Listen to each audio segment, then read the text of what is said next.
আল্লাহ রাব্বুল আলামিন হযরত লুকমান আলাইহিস সালামকে নবুয়ত এবং হিকমত দুটার যে কোনো একটা নেওয়ার ইখতিয়ার তিনি আল্লাহ পাক হযরত লুকমানকে তিনি অধিকার করে দিয়েছেন, ইখতিয়ার করে দিয়েছেন।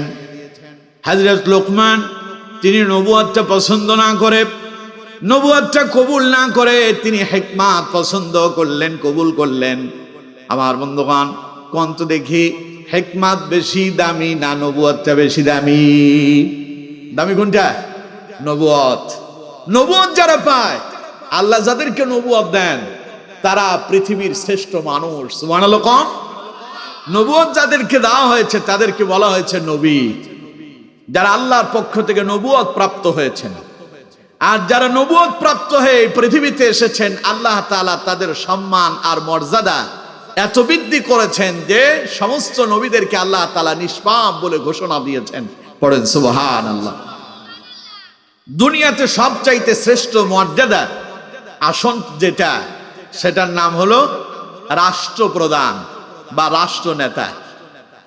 আমার বন্ধুগণ, এখন কাউকে যদি রাষ্ট্রপ্রধান এই দায়িত্ব গ্রহণ করার জন্য যদি আমাদের দেশে কাউকে যদি ইখতিয়ার দেওয়া হয়, আপনি চাইলে রাষ্ট্রপতিও হইতে পারেন আর আপনি চাইলে চেয়ারম্যানও হইতে পারেন, আপনি কোনটা নেবেন? মানুষ বলবে যে আমি রাষ্ট্রপতিটা নিব, কারণ এটা এমনি এমনি পাওয়া যায় না, ঠিক কিনা? হযরত লোকমানকে আল্লাহ তাআলা অধিকার দিলেন, শ্রেষ্ঠ দায়িত্ব, শ্রেষ্ঠ মর্যাদাপূর্ণ দায়িত্ব। বললেন যে লোকমান, তুমি যদি চাও তুমি নবুয়তটাও নিতে পারো, চাইলে তুমি হিকমতও নিতে পারো, এখন তোমার ইখতিয়ার, তুমি যেটা পছন্দ করো। হযরত লোকমান তিনি নবুয়তটা না নিয়ে হিকমতটারে তিনি পছন্দ করলেন। তার একজন অনুসারী তাকে প্রশ্ন করলেন, ভাই লোকমান, আল্লাহ তাআলা আপনাকে নবুয়তের মতো এইরকম শ্রেষ্ঠ মর্যাদাপূর্ণ একটা দায়িত্ব দিতে চাইলেন, আপনি সেটা না নিয়ে আপনি হিকমত দিলেন, এর কারণ কি? হযরত লোকমান জবাব দিলেন, ও আল্লাহর বান্দা শোনো, আল্লাহ রাব্বুল আলামিনের পক্ষ থেকে পৃথিবীতে সবচাইতে শ্রেষ্ঠ গুরুত্বপূর্ণ দায়িত্বের নাম হলো নবুয়ত। আল্লাহ তাআলা যারে নবী বানাবেন তার ব্যাপারে তিনি আগে থেকে চূড়ান্ত সিদ্ধান্ত নিয়ে নিয়েছেন। আমাকে তিনি যদি নবী হিসাবে যদি তিনি আমাকে নির্বাচিত করতেন, তাহলে তিনি চূড়ান্তভাবে সেটাকে ফয়সালা করে দিয়ে আমাকে নবী বানায়া দিতেন। আল্লাহ রাব্বুল আলামিন যেহেতু নবুয়ত এবং হিকমত দুটোকে আলাদা করে আমার উপর ইখতিয়ার করে দিয়েছেন, তার মানে আমি যদি নবুয়তের দায়িত্বটা গ্রহণ করি, নবুয়তের দায়িত্ব অত্যন্ত কঠিন দায়িত্ব।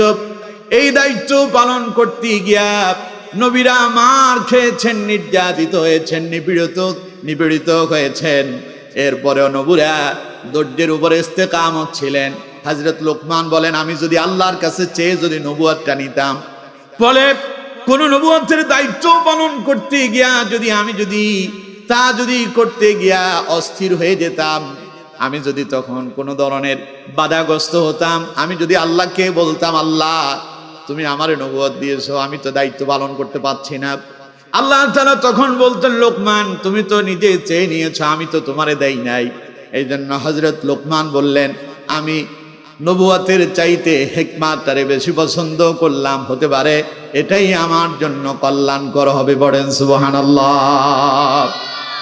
আমার বন্ধুগণ, হযরত লোকমানের পরিচয় আল্লাহ রাব্বুল আলামিন সূরা লোকমানের ভেতরে অত্যন্ত চমৎকার ভাবে তিনি তুলে ধরেছেন। আল্লাহ পাক বলছেন, ওয়ালাকাদ আতাইনা লুকমানাল হিকমাতা আনিশকুর লিল্লাহ ওয়া মান ইয়াশকুর ফাইন্নামা ইয়াশকুরু লিনাফসিহি ওয়া মান কাফারা ফাইন্নাল্লাহা গানিয়্যুন হামিদ। পড়েন আল্লাহু আকবার।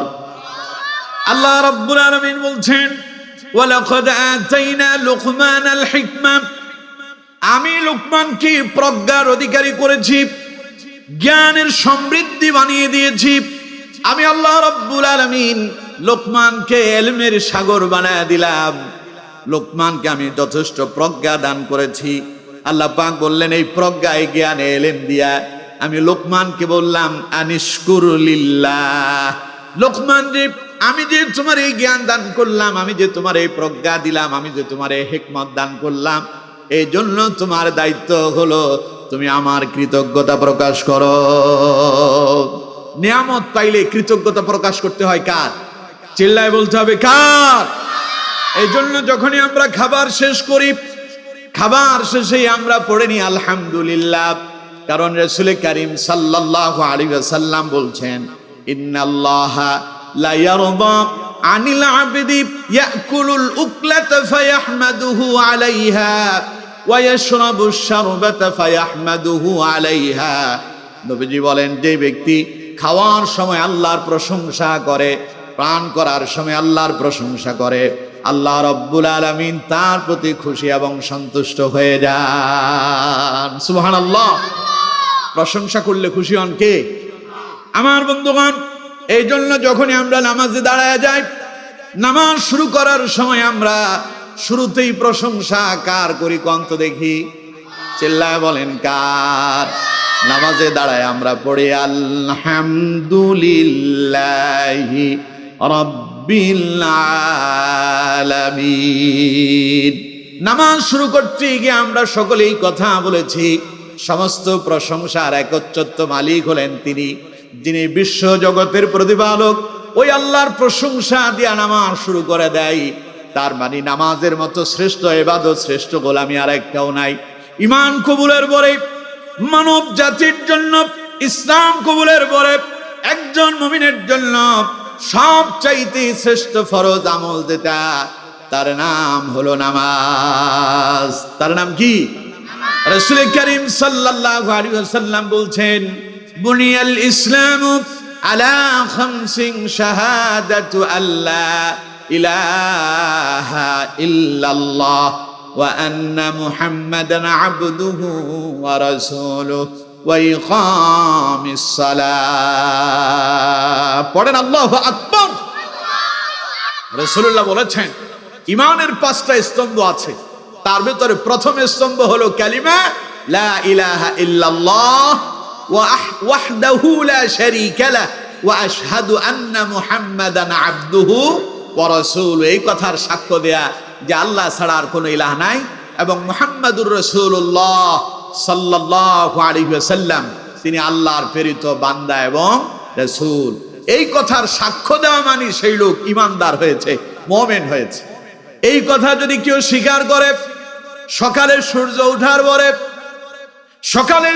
ওঠার পরে কেউ যদি এই কালেমার প্রতি ঈমান আনে, বিশ্বাস স্থাপন করে, তার জন্য পরবর্তী ফরজ ইবাদত যেটা, সেটা হলো যোহরের সালাত। যোহরের আজান হয়ে যাবে, সঙ্গে সঙ্গে তার উপরে নামাজ ফরজ হয়ে যায়। আর যে লোক ঈমানের মতো মহামূল্যবান সম্পদ পেল, ওর জন্য শ্রেষ্ঠ নিয়ামত হলো নামাজ। নামাজে দাঁড়াবে, বান্দা যখন নামাজ শুরু করে দেয়, বান্দার সঙ্গে আল্লাহর সঙ্গে সম্পর্ক লেগে যায়। সুবহানাল্লাহ। রাসূল করিম সাল্লাল্লাহু আলাইহি ওয়াসাল্লাম বলছেন, আল্লাহর বান্দা যখন নামাজে দাঁড়িয়ে যায়, নামাজে দাঁড়িয়ে যখন বান্দা পড়ে আলহামদুলিল্লাহি রাব্বিল আলামিন, এই আয়াত শেষ করতে দেরি হয়, আল্লাহ তাআলা তার বান্দার সঙ্গে কথা বলতে দেরি করে না। আমাদের সেই কান নাই, আমরা শুনি না, আমাদের সেই চোখ নাই, আমরা দেখি না। রাসূলুল্লাহ বলেছেন, বান্দা যখন নামাজে দাঁড়ায় পড়ে আলহামদুলিল্লাহি রাব্বিল আলামিন, আল্লাহ পাক জবাব দেন, হামিদানি আবদি, আমার বান্দারে তুই তো আমার প্রশংসা করলি, তুই তো আমার শ্রেষ্ঠত্বের প্রশংসা করেছিস। পড়েন সুবহানাল্লাহ। তাহলে আমার বন্ধুগণ, বান্দা যখন নামাজে দাঁড়ায় যায়, সম্পর্ক কার সঙ্গে লেগে যায়? এই জন্য পৃথিবীর সবচাইতে শ্রেষ্ঠ ইবাদত যেটা, ঈমান আনার পরে তার নাম হলো নামাজ। আর নামাজে দাঁড়ালেই আমরা প্রশংসা কার করি? এজন্য আল্লাহ রাব্বুল আলামিন বলছেন, যখনই তুমি আমার পক্ষ থেকে নিয়ামত প্রাপ্ত হবে, আমার বান্দা আমার নিয়ামতের কৃতজ্ঞতা প্রকাশ করো। যদি নিয়ামতের কৃতজ্ঞতা প্রকাশ করো, আমি আল্লাহ রাব্বুল আলামিন তোমার নিয়ামতকে আরো বাড়ায়া দেব। সূরা ইব্রাহিমের ভেতরে আল্লাহ পাক অত্যন্ত চমৎকার ভাবে এই কথাটা তুলে ধরেছেন এইভাবে, আল্লাহ পাক বলছেন লা ইন শাকারতুম লা আযীদান্নাকুম ওয়া লা ইন কাফারতুম ইন্না আযাবি লাশাদীদ। আল্লাহ পাক বলছেন আমার বান্দা, আমি তোমারে যে নিয়ামত দান করছি, যদি আমার সেই নিয়ামতের কৃতজ্ঞতা প্রকাশ করতে পারো, লা ইন শাকারতুম লা আযীদান্নাকুম, আমার নিয়ামতের কৃতজ্ঞ হলে পরে আমি আল্লাহ রব্বুল আলামিন তোমার নিয়ামত আরো বাড়ায়া দেব। ওয়ালা ইন শাকারতুম, আর যদি অকৃতজ্ঞ হও, ইন্না আযাবি লাশাদীদ, জেনে রেখো আমার আযাব কিন্তু অত্যন্ত কঠোর। আমার বন্ধুগণ, প্রিয় ভাই সাহেব, তাহলে নিয়ামতের প্রশংসা করলে নিয়ামত কে বৃদ্ধি করে দেন? হযরত লোকমানকে আল্লাহ রাব্বুল আলামিন জ্ঞান দান করলেন, প্রজ্ঞা দান করলেন, হিকমত দান করলেন, ইলম দান করলেন। এই জন্য আল্লাহ রাব্বুল আলামিন হযরত লোকমানকে বললেন আনিশকুরু লিল্লাহ, লোকমান রে, আমি যে তোমারে জ্ঞান দিলাম এই জন্য তুমি আমার প্রশংসা করো। তুমি যদি আমার প্রশংসা করো তাহলে কি হবে? وَمَن يَشْكُرْ فَإِنَّمَا يَشْكُرُ لِنَفْسِهِ, কেউ যদি আল্লাহর প্রশংসা করে সে যেন তার নিজের জন্যই প্রশংসাটা করলো। কারণ তুমি যদি আল্লাহর প্রশংসা করো, কল্যাণ আল্লাহর হবে না, বরং তোমারই হবে। ঠিক কি না? আচ্ছা, আপনি যদি আল্লাহর গোলামি না করেন আল্লাহর কোনো অসুবিধা হবে? সবাই বলতে হবে আল্লাহর অসুবিধা হবে। আপনি যদি নামাজ না পড়েন আল্লাহর কোনো অসুবিধা নাই। আপনি যদি কোরআন না পড়েন আল্লাহর কোনো অসুবিধা নাই। আপনি যদি দ্বীন ইসলাম মেনে না চলেন আল্লাহর কোনো অসুবিধা নাই। তবে জেনে রাখেন, শুনে রাখেন, মনে রাখেন, মনে রাখবেন, আপনি যদি নামাজ না পড়েন আপনি ক্ষতিগ্রস্ত হবেন। আপনি যদি কোরআন না মানেন আপনি ক্ষতিগ্রস্ত হবেন। আপনি যদি ইসলাম মেনে না চলেন আপনি ক্ষতিগ্রস্ত হবেন। আল্লাহর কোনো অসুবিধা হবে না। আল্লাহ রব্বুল আলামিন যেমন আছেন, যেমন ছিলেন, তিনি তেমনই আছেন, আর তিনি যেমন আছেন তেমনই থাকবেন। আল্লাহ রব্বুল আলামিনের ক্ষমতার এক বিন্দু পরিমাণ কমে যাবে না যদি আপনি আল্লাহর গোলামি না করেন। ঠিক না? এই জন্য আপনি যদি প্রশংসা করেন আপনারই লাভ হবে। কে বলেছেন? সবাই বলতে হবে কে বলেছেন? আল্লাহ তাআলা বললেন লোকমান, তুমি যদি প্রশংসা করো, শোনো, মানুষ যদি প্রশংসা করে তা তো তার নিজের জন্যই কল্যাণকর হয়। ওয়ামান কাফারা ফাইন্নাল্লাহা গানিয়্যুন হামিদ, জেনে রাখো মানুষ যদি আল্লাহর প্রশংসা যদি না করে, অকৃতজ্ঞ হয়, এতে আল্লাহ তাআলা কারো মুখাপেক্ষী। কথা কয় না আল্লাহ কারো মুখাপেক্ষী? আচ্ছা, আমরা সবাই কার মুখাপেক্ষী? সবাই বলতে হবে কার? প্রচন্ড পেটে ব্যথা, প্রচন্ড মাথা ব্যথা, মারাত্মক জ্বর এসেছে, আমরা তখন কোনো পথ যখন খুঁজে পাই না, তখন আমরা একজনরে ডাকি, তিনি কে? আচ্ছা, এই দেশে কি করোনা আসছিল না? কথা কয় না করোনা আসছিল না? এই করোনা যখন আসছিল তখন মানুষ কি করোনার ভয়ে এই কথা বলছিল, ওরে বাবা রে, ওরে মা রে, গেলাম রে, শেষ রে, এই কথা বলছিল? কি বলছিল? করোনা যখন এলো, চতুর্দিকে যখন করোনার প্রকোপ বেড়ে গেল, মানুষজন মসজিদে ঢুকলো, নামাজ আদায় করতে লাগলো, রাস্তাঘাটে একটা হাসি নাই, একটা কাশি নাই। 2 বছর পর্যন্ত মানুষের হাসি কাশি বন্ধ হয়ে গেল। তার মানে তার হাসি আসবে। এই হাসি যখন আসতে চায় সে তখন আল্লাহরে ডেকে বলে, আল্লাহ, আমার নাক দিয়ে যদি একটা হাসি বের হয়ে যায়, মুখ দিয়ে যদি একটা কাশি বের হয়ে যায়, লোকজন বুঝবে আমার করোনা হয়েছে। মানুষজন যদি বুঝতে পারে আমার হাসি কাশি, তাইলে আমার করোনা বুঝবে, আর করোনা হয়েছে এই কথা বোঝার পরে লোকজন আমার থেকে দূরে সরে যাবে। আল্লাহরে ডাক দিয়ে আর কয়, আল্লাহ দয়া করে এই মুহূর্তে তুমি আমার হাসি আর কাশি যা আছে সব দূর করে দাও। ঠিক কিনা? পৃথিবীর যত হাসি আর কাশি আছে সব মসজিদে পাওয়া যায়। নামাজে দাঁড়ালে দেখবেন পেছন থেকে কাশির আওয়াজ আছে না নাই? রুকুতে কাশি, সেজদায় কাশি। মাওলানা সাহেব, ইমাম সাহেব যদি কেরাত লম্বা করে পেছন থেকে কাশি দিয়া মিসকল মারে, ও হুজুর এত লম্বা কেরাত পড়েন কেন? মাওলানা সাহেব, ইমাম সাহেব রুকুতে তাসবিহ একটু লম্বা পড়তেছে, পেছন থেকে কাশি দিয়া মিসকল মারে, মাওলানা সাহেব, ইমাম সাহেব আপনার সেজদা, আপনার রুকু এত লম্বা হয় কেন? আপনার সঙ্গে আপনার 3 বার সুবহান রাব্বিয়াল আযীম আর সুবহান রাব্বিয়াল আলার সাথে আমার শত্রু বার হয়ে যায়, মাথা উঠান না কেন, তাই কাশি দেয়। আল্লাহ কয় কাশি আর কত দিবি? আল্লাহ পাক করোনা দিয়া গোটা দেশের মানুষের কাশি সব ভেতরে প্যাকেট করে দিয়েছে, ঠিক কিনা? এখন খালি কাশি আসলেই একজনরে ডাকে, তিনি কে? আরো জোরে বলেন, তিনি কে? কোরআনে আল্লাহ রাব্বুল আলামিন এই কথা অত্যন্ত চমৎকার ভাবে তুলে ধরেছেন। আল্লাহ পাক বলছেন, ওয়াইযা মাসাল ইনসানা দুররুন দাআনা লিজামবিহি আও কাঈদান আও কাঈমা।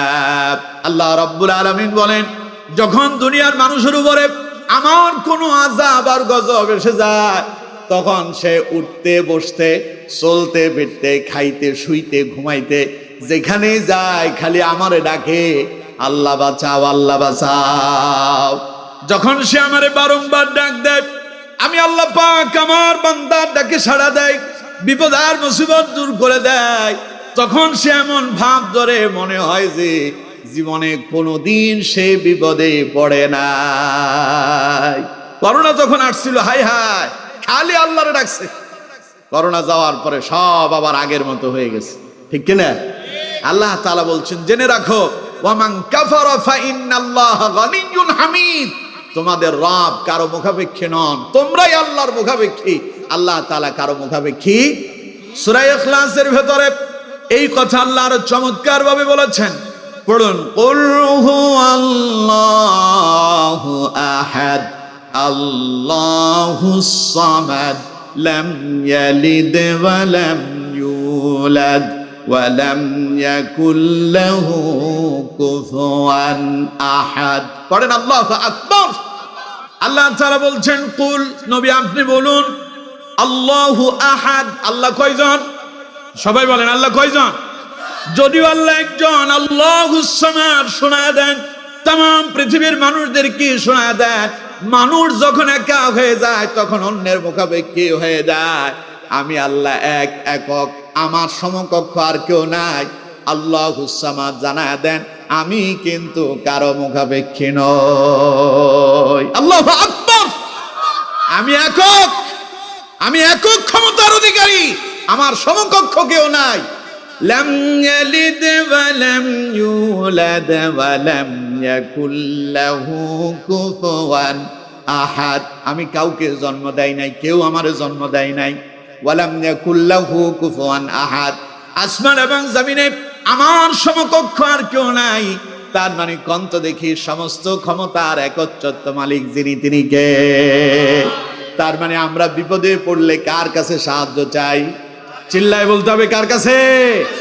রোগে পড়লে আল্লাহরে ডাকি, বিপদে আল্লাহরে ডাকি, মুসিবতে আল্লাহকে ডাকি। যখনই আমাদের কোনো প্রয়োজন হয়ে যায় তখনই আল্লাহকে ডাক দিয়ে বলি, আল্লাহ আমার এই চাই। আল্লাহ পাক বলেন, আল্লাহুস সামাদ, জেনে রাখো আমি কারো মুখাপেক্ষী নয়, আমি এক, একক। তবে তোমরা আমার মুখাপেক্ষী, আমার কাছে তোমাদেরকে আসতেই হবে। যেখানেই যাও, যেখানেই থাকো না কেন, ফিরে যেতে হবে কার কাছে? আরো জোরে বলতে হবে, কার কাছে? এই জন্য আল্লাহ রাব্বুল আলামিন বলছেন, ও দুনিয়ার মানুষেরা, ওয়ামান কাফারা ফাইন্নাল্লাহা গানিয়্যুন হামিদ। তুমি যদি আল্লাহর প্রশংসা না করো, তুমি যদি আল্লাহকে না ডাকো, আল্লাহর প্রতি যদি তুমি কৃতজ্ঞ না হও, শুনে রাখো আল্লাহ কারো মুখাপেক্ষী নন। এই কথাগুলো আল্লাহ রাব্বুল আলামিন হযরত লোকমানকে বললেন। এই জন্য হযরত লোকমান আল্লাহর এত প্রশংসা করেছেন, আল্লাহ রাব্বুল আলামিনের এত প্রশংসা করেছেন। আল্লাহ পাক হযরত লোকমানের উপরে শুধু খুশি হন নাই, আল্লাহ রাব্বুল আলামিন হযরত লোকমানের নামে কোরআনুল কারীমের ভেতরে 114 সূরার একটা সূরা লোকমান আলাইহিস সালামের নামে নাজিল করে দিয়েছেন। সুবহানাল্লাহ। তাহলে হযরত লোকমানের জ্ঞান কেমন ছিল জানার দরকার আছে না নাই? সবাই বলতে হবে, জানার দরকার আছে না নাই? তার আগে একটু বলি, হযরত লোকমান মানুষটা কেমন ছিল। তাফসীর ইবনে কাসিরের ভেতরে এসেছে, হযরত লোকমান ছিলেন এমন মানুষ যার ঠোঁটগুলো ছিল ফাটা, নাকটা ছিল বোসা, চেহারাটা ছিল অত্যন্ত কালো, মানুষটা ছিল অত্যন্ত খাটো, পায়ের গোড়ালির পাতাগুলো ফেটে সসির হয়ে গেছে। এমন মানুষ ছিলেন হযরত লোকমান। খুব সুন্দর না? কথা কয় না? খুব সুন্দর ছিল, বিশাল সম্পদের মালিক ছিলেন। তাফসীর ইবনে কাসিরের ভেতরে এসেছে তিনি ছিলেন একজন গোলাম। হযরত লোকমান ছিলেন কালো, ঠোঁটগুলো ছিল মোটা সোটা, পায়ের গোড়ালিগুলো ছিল ফাটা, এবং নাকটা ছিল বোঝা। মানুষটা ছিল কালো এবং মানুষটা ছিল অত্যন্ত খাটো। কিন্তু মানুষটা যদিও খাটো, নাকটা যদিও বোঝা, মানুষটা যদিও দেখতে অত সুন্দর না, কিন্তু আমার বন্ধুগণ আল্লাহ তাআলা তার অন্তরের ভেতরে এমন এক রহমত আর বরকত ঢেলে দিয়েছেন, এই কালো মানুষটাও আল্লাহর কাছে প্রিয় হয়ে গিয়েছেন। সুবহানাল্লাহ। আমার বন্ধুগণ, হযরত লোকমান এমন কাজ করল, আল্লাহর দেওয়া জ্ঞানটাকে তিনি দুনিয়ার কোনো বাজে কাজে ব্যয় করলেন না। আল্লাহর দেওয়া ইলম দিয়া তিনি দুনিয়ার কোনো অশ্লীল মন্দ কাজ করলেন না। আল্লাহর দেওয়া ইলমটারে তিনি সঠিক জায়গায় কাজে লাগালেন। পরে আল্লাহ রাব্বুল আলামিন হযরত লোকমানের সেই জ্ঞানের কথাও কোরআনুল কারীমের ভেতরে তুলে ধরেছেন। সুবহানাল্লাহ। সেই কালো মানুষ, খাটো মানুষ, পায়ের পাতাগুলো ফাটা মানুষটা, নাকটা বোসা টাইপের মানুষটা, ঠোঁটগুলো মোটা সোটা এবড়ো থেবড়ো মার্কা মানুষটা আল্লাহ রাব্বুল আলামিনের এমন গোলামি করলো, সন্তানকে এমন কিছু কথা বলল, আল্লাহ রাব্বুল আলামিন খুশি হয়ে গেলেন। এমন মানুষ তার সন্তানটারে নসিহত করতেছে।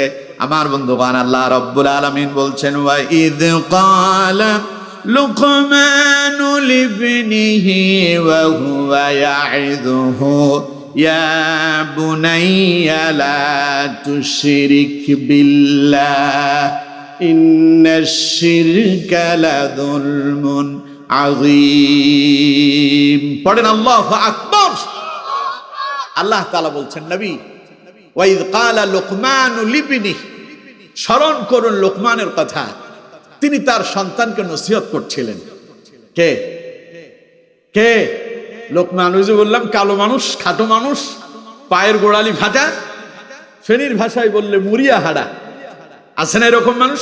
জমিনে কাম করতে করতে পায়ের তালুর মুড়িয়া ফেটে সসির হয়ে গেছে। চেহারাটা ছিল কালো, ঠোঁটগুলো ছিল মোটা সোটা, মানুষটা ছিল খাটো। এমন মানুষের দাম আমাদের দেশে নাই বললেই চলে, ঠিক কিনা? কিন্তু এমন মানুষের ভিতরে আল্লাহ তাআলা এমন কিছু জ্ঞান ঢুকায়া দিলেন। আল্লাহ বলতেছেন, নবী স্মরণ করুন সেই লোকমানের কথা, যিনি তার সন্তানকে নসিহত করে বললেন, ইয়া বুনাইয়া, হে আমার কলিজার টুকরা সন্তান, লা তুশরিক বিল্লাহ। প্রথম নসিহত হচ্ছে বান্দা, প্রথম নসিহত হচ্ছে হে আমার সন্তান, হে আমার কলিজার টুকরা সন্তান, তাওহীদ সম্পর্কে জানো, আল্লাহর সঙ্গে কোনো শরীক করা চলবে। আরো জোরে বলতে হবে, চলবে। প্রথম শিক্ষা দিচ্ছেন তিনি তাওহীদের শিক্ষা। আর সন্তানটারে কি সুন্দর করে ডাক দিলেন, ইয়া বুনাইয়া। বুনাইয়া শব্দের অর্থ সন্তান, ইবনে শব্দের অর্থ কিন্তু সন্তান, কিন্তু দুইটার ভেতরে পার্থক্য আছে। দুইটার ভেতরে কি আছে? পার্থক্য আছে। বুনাইয়া মানে হলো খালি সন্তান। বাপে তার সন্তানে ডাকতেছে, এই আব্দুল্লাহ, এই আব্দুর রহমান, এটা হলো ইবনে। এটা কি? ইবনে মানে এই সন্তান আব্দুল্লাহ, আব্দুর রহমান। আর বুনাইয়া কি? আমার আব্বু, আমার কলিজার টুকরা সন্তান, আমার সোনা পাখি, জাদু পাখি, ময়না পাখি, টিয়া পাখি। এইভাবে সন্তানরে আপনারা ডাকেন না? কথা কয় না, ডাকেন না? আচ্ছা, ছেলেরে যে ডাকলেন আব্বু, ওইটা কি আপনার বাপ? কথা কয় না, ওইটা কি আপনার বাপ? এইটাই বুনাইয়া। আপনি যে ডাকলেন সন্তানটারে, আমার কলিজাটা কই, এটাই বুনাইয়া। আপনি যে ডাকলেন আমার জান পাখিটা কই, এটাই বুনাইয়া। আপনি যে সন্তানটা ডাকলেন আমার ময়না পাখিটা কই, এটাই বুনাইয়া। সুবহানাল্লাহ। তার মানে বাবা তার সন্তানরে আব্বু বলে ডাক দেয়, যদিও সেই তার বাপ না। বাবা তার সন্তানটারে কলিজা বলে ডাক দেয়, যদিও সেটা কলিজা নয়। বাবা তার সন্তানটারে ময়না পাখি বলে ডাকে, যদিও সেটা ময়না পাখি না। বাবা তার সন্তানটারে টিয়া পাখি বলে ডাকে, যদিও সেই টিয়া পাখি না। আমার বন্ধুগণ, এটা হলো মায়ার ডাক, আদরের ডাক। বাবা যখন তার সন্তানকে আব্বু বলে ডাক দেয়, বাবা যখন তার সন্তানটাকে কলিজা বলে ডাক দেয়, বাবা যখন তার সন্তানটারে ময়না পাখি আর টিয়া পাখি বলে ডাক দেয়, সন্তান বুঝে আব্বা আমারে মায়া করে ডাকতেছে, ঠিক কিনা? আর যদি নাম ধরে ডাক দেয়, আব্দুল্লাহ কই রে, ছেলে বুঝবে খাইছে, কোনো একটা অপরাধ হয়েছে, এখন মাইর খাওয়া লাগবে, ঠিক কিনা? কথা বলেন ঠিক কিনা? ডাকের ভেতরেই কোনটা কর্কশ ভাষা আর কোনটা নরম ভাষা তা বাপের ডাকের আওয়াজে সন্তান উপলব্ধি করতে পারে। এই ইবনে মানি হলো, এই আব্দুল্লাহ কই, আব্দুর রহমান কই, আর বুনাইয়া মানি আমার আব্বুটা কই, আমার কলিজাটা কই, আমার ময়না পাখিটা কই, আমার টিয়া পাখিটা কই, আমার জাদু পাখিটা কই। তার মানে মায়া দিয়া ডাকতেছে, আব্বু কাছে আসো, তোমার সঙ্গে কথা আছে। এইভাবে যখন সন্তানরে বাপে ডাক দেয়, সন্তান বাপের কাছে আইসা ঘেসে যায়, কোলের উপরে বসে যায়, ঘাড়ের উপরে উঠে যায়, বাপ রাগ করে না, ঠিক কিনা? হযরত লোকমান তার সন্তানকে নসিহত করলেন, ডাকলেন ইয়া বুনাইয়া বলে, হে আমার কলিজার টুকরা সন্তান, আব্বু এদিকে আসো, আমার ময়না পাখিটা এদিকে আসো, বাবা তোমার কিছু কথা বলবো, শোনো। যখন সন্তানরা আপনি আদর করে ডেকে যখন কোনো কথা বুঝায় দেন, দেখবেন সেই কাজের আসর হয় বেশি। আর যদি আপনি ধরেই তারে একটা ধমক দেন, ওইটা ভয় আপনার থেকে দূরে থাকবে, বাপের কাছেও আসবে না, ঠিক কিনা? আপনি ডাকলেও সেই আসে কিন্তু কাছে, আপনার আওয়াজ শুনতে পাচ্ছে, ভয়ে জবাব দেবেন। আর যদি আদর করে ডাক দেন, দূরে থাকলে জবাব দেওয়ার জন্য দৌড় দিয়ে আপনার কাছে আসবে। হযরত লোকমান তার সন্তানকে এইভাবে নসিহত করার জন্য ডাকলেন, ইয়া বুনাইয়া, হে আমার কলিজার টুকরা সন্তান। নসিহত করতেছেন বাবা তার সন্তানকে, লা তুশরিক বিল্লাহ। প্রথম নসিহত করলেন, আমার বাবা শোনো, আল্লাহর সঙ্গে শিরিক করা যাবে না। ওই যে আগেই বলেছিলাম, কুল হুয়াল্লাহু আহাদ আল্লাহুস সামাদ লাম ইয়ালিদ ওয়া লাম ইউলাদ ওয়া লাম ইয়াকুল লাহু কুফুয়ান আহাদ। পড়েন আল্লাহু আকবার। আল্লাহ তাআলা বলছেন, বলুন আল্লাহ এক, আল্লাহুস সামাদ, তিনি কারো মুখাপেক্ষী নন, লাম ইয়ালিদ ওয়া লাম ইউলাদ, তিনি কাউকে জন্ম দেন নাই, কেউ তাকে জন্ম দেয় নাই, ওয়া লাম ইয়াকুল লাহু কুফুয়ান আহাদ, আকাশ এবং জমিনে আল্লাহর সমকক্ষ আর কেউ। এটাই তাওহীদ। এটা কি? তাওহীদ। এর উপরে আমাদেরকে ইস্তেকামত থাকতে হবে। আমার বন্ধুগণ, হযরত লোকমান তার সন্তানকে প্রথম নসিহত করলেন তাওহীদের, প্রথম শিক্ষা দিলেন তাওহীদের। এই জন্য মুফাসসির এবং মুহাদ্দিসগণ বলেছেন, সন্তান দুনিয়া আসার পরে সন্তান যখন কথা বলা শুরু করে দেয়, ছোট্ট বাচ্চাটারে প্রথম শিখায় দাও লা ইলাহা ইল্লাল্লাহ, লা ইলাহা ইল্লাল্লাহ, লা ইলাহা ইল্লাল্লাহ মুহাম্মাদুর রাসূলুল্লাহ। পড়েন সাল্লাল্লাহু আলাইহি ওয়াসাল্লাম। প্রথম শিক্ষা দাও কালেমা। কিন্তু আমার দেশে প্রথম শিক্ষা দেয় কি? দেয় কালেমা শিক্ষা দেয়? দেয় না। মা তার সন্তানটার ভিডিও করতেছে, ছোট্ট মেয়েটা গানের তালে তালে নাচতেছে, বাবা তার ছোট্ট ছেলেটার ভিডিও করতেছে, ছেলেটা গানের তালে তালে নাচতেছে আর গান ধরছে, আসসালামু আলাইকুম বেআই সাহেব। ওই দিক থেকে মেয়ে বলতেছে, ওয়ালাইকুম আসসালাম বেআইন সাহেব, কেমন আছেন বেআই সাহেব? ওই বুকে বড় জ্বালা। কিসের জ্বালা বেআই সাহেব? নয়া ফেমের জ্বালা। এই জ্বালাতে জ্বলে না, আরো কত কিছু আছে, হাবিজাবি আছে না নাই? এই যে শিক্ষা দিল ছোট্ট বাচ্চা, তার মা ছোট্ট বাচ্চাটারে শিখাই দিল তার বাবা। এই ছোট্ট বাচ্চা বড় হওয়ার পরে ও কি ইসলামের অনুসারী হবে না শয়তানের অনুসারী হবে? বাবা তারে কালেমা শিখালো না, তাওহীদ শিখালো না, শিখালো গান বাজনা, শিখালো অশ্লীলতা, শিখালো বেহায়াপনা। এই সন্তান বড় হওয়ার পরে মসজিদে যায় না, নামাজ পড়ে না, কোরআন পড়ে না, দিন মানে না, ইসলাম মানে না। বড় হওয়ার পরে ও বলে দেয়ার ইজ নো গড, স্রষ্টা বলতে কেউ নাই, আনসিন ইজ নাথিং, যা দেখি না তা মানি না। তার মানে ছোট্টবেলায় তাকে তাওহীদ শিক্ষা না দেওয়ার কারণে এই সন্তান ছোটবেলা থেকে ইসলাম বিদ্বেষী নাস্তিক হয়ে যায়, ঠিক কিনা? এই জন্য সন্তান যখন কথা বলা শুরু করবে, ওই সন্তানকে প্রথম শেখাতে হবে তাওহীদের জ্ঞান। কিসের জ্ঞান? সেই তাওহীদের প্রথম কালেমা লা, পড়েন লা ইলাহা ইল্লাল্লাহু মুহাম্মাদুর রাসূলুল্লাহ। অর্থ দাঁড়ালো এই লা ইলাহা ইল্লাল্লাহ, আল্লাহ ছাড়া আর কোনো ইলাহ নাই। ইলাহ মানে হলো আইন দাতা নাই, বিধান দাতা নাই, রিজিক দাতা নাই, হায়াত দাতা নাই, মৃত্যু দাতা নাই। এক কথায় সমস্ত ক্ষমতার একচ্ছত্র মালিক যিনি হন তারে ইলাহ বলা হয়। বলেন তো দেখি, সকল ক্ষমতার একচ্ছত্র মালিক যিনি, তিনি কে? আরো জোরে বলেন, তিনি কে? কিন্তু আমরা তো কেউ কেউ বলি আমাদের সংবিধানে লিখেই আছে সকল ক্ষমতার উৎস জনগণ। আমাদের গোড়ায় গন্ডগোল। আমাদের গোড়ায় কি কথা কয় না? আমাদের গোড়ায় কি গন্ডগোল? আমাদের সংবিধানে লেখা সকল ক্ষমতার উৎস নাকি জনগণ, অথচ আল্লাহ তাআলা বলছেন তাবারাকাল্লাযী বিয়াদিহিল মুলক ওয়া হুয়া আলা কুল্লি শাইইন কাদির। আল্লাহ তাআলা বলছেন तमाम পৃথিবীর একচ্ছত্র রাজাদিরাজ হলেন আল্লাহ, কারণ তিনি হলেন সকল ক্ষমতার একচ্ছত্র মালিক। পড়েন সুবহানাল্লাহ। কিন্তু আমরা আমাদের গোড়াতেই গন্ডগোল বাঁধাইয়া দিলাম। শুরুতেই আমরা বললাম যে সকল ক্ষমতার উৎস জনগণ, তার মানে এটা হলো একটা ফেনীর ভাষায় আলগা পাম দেয়া। কি পাম দেয়া? কথা কয় না, কি পাম? আলগা পাম, আলগা বাতাস। বাতাস কিন্তু যতক্ষণ আছে ততক্ষণ কাজে লাগে, বাতাস শেষ হয়ে গেলে এটা আর কাজে লাগে না। গাড়ির চাকায় যতক্ষণ বাতাস থাকে ততক্ষণ গাড়ি চলে, বাতাস শেষ গাড়িও শেষ।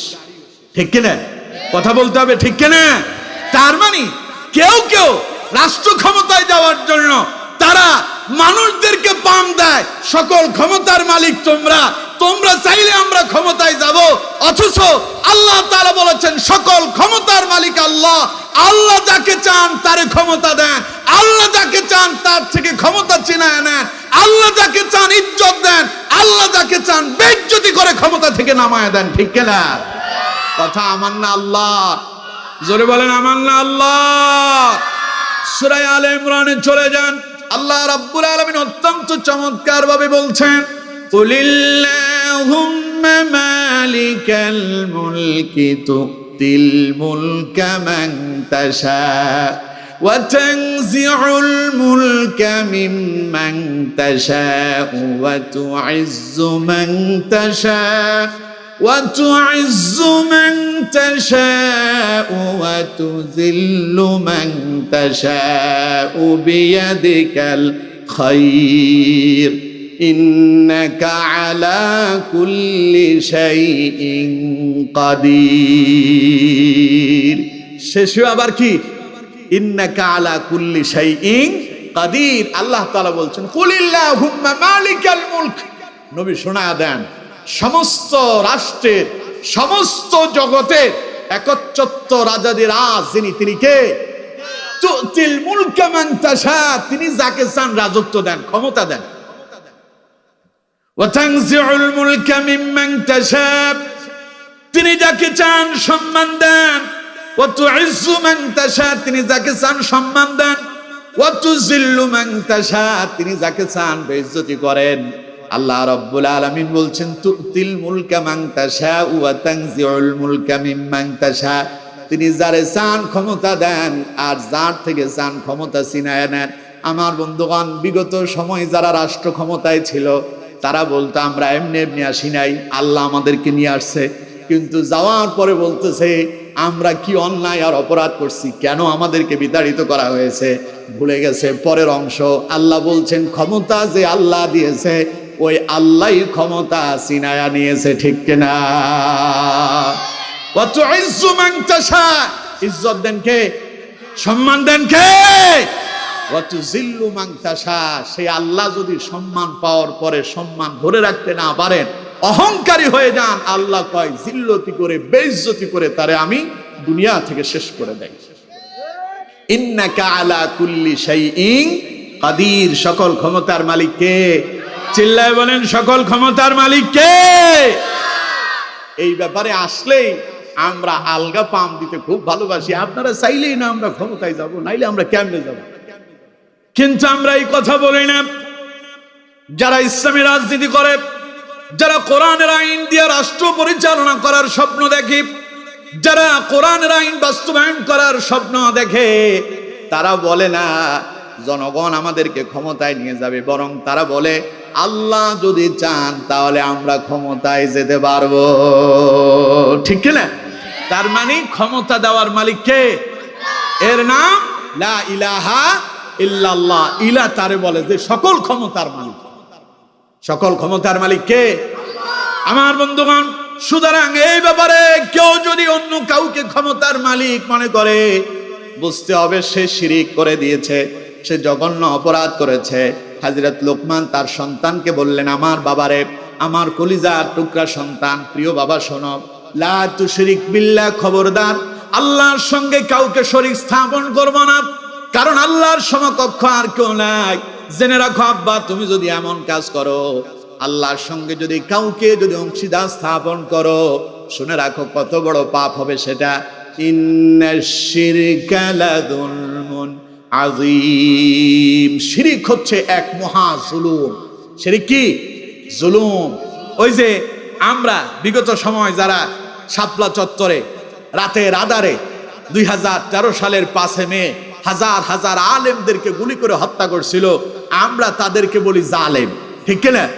যারা 2024-এ ছাত্র জনতাকে গুলি করে হত্যা করেছিল, আমরা তাদেরকে বলি জালেম। আল্লাহ তাআলা বলেছেন ইন্নাশ শিরকা লাযুলমুন আযীম। যারা আল্লাহর সঙ্গে শিরিক করে তারা হলো সবচাইতে বড় জালেম। ওই জালেম মানুষ হত্যা করে যতটুকু না জুলুম করেছে, যে আল্লাহর সঙ্গে অন্য কাউকে অংশীদার স্থাপন করলো, সেই যেন এর চাইতে মহা জুলুম করে ফেলেছে। বলেন নাউযুবিল্লাহ। এখন আমার বন্ধুগণ, আমার দেশে শিরিক আছে না নাই? আরো জোরে বলতে হবে, আছে না নাই? গত 1 সপ্তাহ আগে আমি কক্সবাজারে ফেকুয়াতে একটা মাহফিলের উদ্দেশ্যে রওনা হয়েছিলাম। চট্টগ্রামে যাওয়ার পরে মাগরিবের নামাজ পড়ার জন্য আমি এক মসজিদে ঢুকলাম। মসজিদ মনে করে আমি দাঁড়ায় গেছি। আসলে যে এটা মাজার আমি জানতাম না। তবে আমি কিন্তু মাজার বিরোধী না। আমার নানা বাগডুবি বড় হুজুর রহমতুল্লাহ আলাইহি, আমার নানা, তিনিও পীর সাহেব। তার বিশাল নাম ডাক, আছে না নাই? আরো জোরে বলতে হবে, আছে না নাই? তো সুতরাং আমি মাজারের বিরোধী না, আপনাদেরকে বোঝানোর জন্য বলছি। মাগরিবের নামাজ পড়ার জন্য ঢুকলাম। আমি মনে করলাম মসজিদ, ভেতরে গিয়ে দেখি যে মাজার। সেই মাজারের কবরের পাশে নামাজ চলতেছে। তা আমিও ঢুকলাম নামাজ পড়ার জন্য। মাগরিবের নামাজ শেষ করলাম, দেখলাম যে সেখানে একটা পাশাপাশি একটা মাদ্রাসাও আছে, মাজারের সাথে মাদ্রাসাও আছে। মাদ্রাসার ছাত্রদেরকে দেখলাম নামাজ শেষ করে সবগুলো ওই মাজারের ওই কবরের উপরে সেজদা দিতেছে। নাউজুবিল্লাহ পড়ে। কবরের উপরে তারা কি দিচ্ছে গ্রন্থ? কারা দিচ্ছে? মাদ্রাসার ছাত্র। যারা নামাজ আদায় করলো, একটু আগে আল্লাহর সেজদা দিল, এখন সেই আল্লাহর সেজদা গিয়া মাজারের পীর সাহেবকে দিল। আচ্ছা কোন তো সেজদা পাওয়ার একচ্ছত্র মালিক কে? চিল্লায় বলেন কে? যেটা পাওয়ার একচ্ছত্র মালিক আল্লাহ, সেটা যদি আল্লাহকে না দিয়া অন্য কাউকে দেয়, তাহলেই সেটাকে শিরিক বলে। বুঝতে পারতেছেন? এখন তারা একটু আগে আল্লাহরে সেজদা দিল, এখন মাজারে গিয়া পীরের কবরের উপরে সেজদায় পড়লো, সেখানে আবার ফুল ছিটায়া দিল, তারপরে সেখানে আবার কবর ধরে কি যেন বলতেছে, সেটা তো আর আওয়াজ দিয়ে বলে নাই, কি বলছে তা আমি শুনতে পাই নাই। আমি আফসোস করলাম, হায় হায়, এরা মাদ্রাসায় কোরআন শিখতেছে, অথচ গোড়ায় গন্ডগোল। গোড়ায় কি? এদেরকে শেখানো হচ্ছে পীরের কবরে সেজদা দিলে তোমাদের জ্ঞান বাড়বে, পীরের কবরে সেজদা দিলে তোমাদের ইলম বাড়বে। অথচ আল্লাহ তাআলা বলেছেন যারা শিরিক করবে তারা মহা জুলুম করবে, আর যারা শিরিক করেছে ওদের অন্যায় অপরাধ যতক্ষণ পর্যন্ত তাওবা করা না হবে ততক্ষণ পর্যন্ত ক্ষমাও মিলবে না। কথা আমার না আল্লাহর? জোরে বলেন আমার না আল্লাহর? কোরআন থেকে শুনুন, আল্লাহ রাব্বুল আলামিন বলছেন ইন্নাল্লাহা لا يغفر أن يشرك به ويغفر ما دون ذلك لمن يشاء। আল্লাহ তাআলা বলেছেন ইন্নাল্লাহা লা ইয়াগফিরু আন ইউশরাকা বিহি। আল্লাহ রাব্বুল আলামিন নিশ্চয়ই, অবশ্যই, নিঃসন্দেহে আল্লাহ পাক সেই গুনাহ ক্ষমা করবেন না যারা আল্লাহর সঙ্গে শিরিক করেছে। ওমাই ইন্নাল্লাহা লা ইয়াগফিরু আন ইউশরাকা বিহি ওয়া ইয়াগফিরু মা দুনা যালিকা লিমান ইয়াশা। এই ছাড়া আল্লাহ রাব্বুল আলামিন যেই গুনাহ চান তিনি যাকে চান তাকে maaf করে দেবেন। শুধুমাত্র একটা গুনাহ maaf হবে না, তার নাম কি? কথা কয় না, তার নাম কি? এখন একজন বেটার ছেলে হয় না, মেয়ে হয় না, দীর্ঘদিন হয়েছে বিবাহ শাদী করেছেন, সন্তান আদি হয় না, পীরের দরবারে চলে যায়। পীরের কাছে গিয়া বলতেছে, বাবা আমার একটা ছেলে দাও, আমার একটা মেয়ে দাও।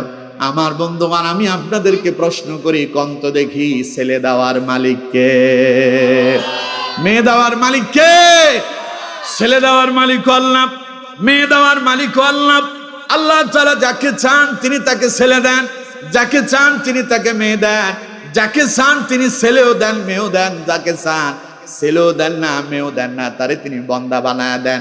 কোন দেখি এই ক্ষমতার একচ্ছত্ব মালিকানা কার হাতে? এখন যারা ছেলে মেয়ে পাওয়ার জন্য যারা মাজারে গিয়া পীর সাহেবের কাছে ছেলে সন্তান কামনা করলেন, চাওয়ার কথা আল্লাহর কাছে, চেয়েছেন পীরের কাছে, চেয়েছেন মাওলানা সাহেবের কাছে, চেয়েছেন আপনি মাজারে, তার মানে আপনি শিরিক করেছেন। আল্লাহর অধিকার আল্লাহকে না দিয়া আল্লাহর অধিকারে আপনি হাত দিয়েছেন, আল্লাহর অধিকার আপনি খর্ব করেছেন, তার মানে আপনি শিরিক করেছেন। আর শিরিক যারা করবে আল্লাহ তাআলা বলেন যতক্ষণ তাওবা না হবে ততক্ষণ ক্ষমা মিলবে না। তাহলে হযরত লোকমান তার সন্তানকে প্রথম নসিহত করলেন, ইয়া বুনাইয়া, হে আমার কলিজার টুকরা সন্তান, আমার বাবা, লা তুশরিক বিল্লাহ, খবরদার আল্লাহর সঙ্গে শিরিক করো না। ইন্নাশ শিরকা লাযুলমুন আযীম, নিশ্চয়ই শিরিক হলো সবচাইতে মহাজুলুম, মহা অন্যায়। আমার বন্ধুগণ, এবার আপনাদেরকে প্রশ্ন করি, আমরা যে আল্লাহর কদমে সিজদা দেই, যে আল্লাহর কাছে আমরা বিপদে পড়লে সাহায্য কামনা করি, সেই আল্লাহরে কি আমরা কেউ দেখেছি নাকি? কথা বলেন, দেখেছেন? সে আল্লাহরে দেখতে চান? কথা কয় না, সে আল্লাহরে দেখতে চান? তবে দুনিয়ার এই চোখ দিয়ে আল্লাহরে দেখা যাবে না।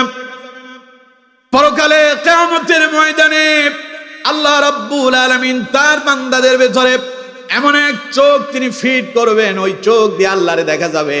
দুনিয়ার চোখ দিয়ে আল্লাহরে দেখা যাবে না।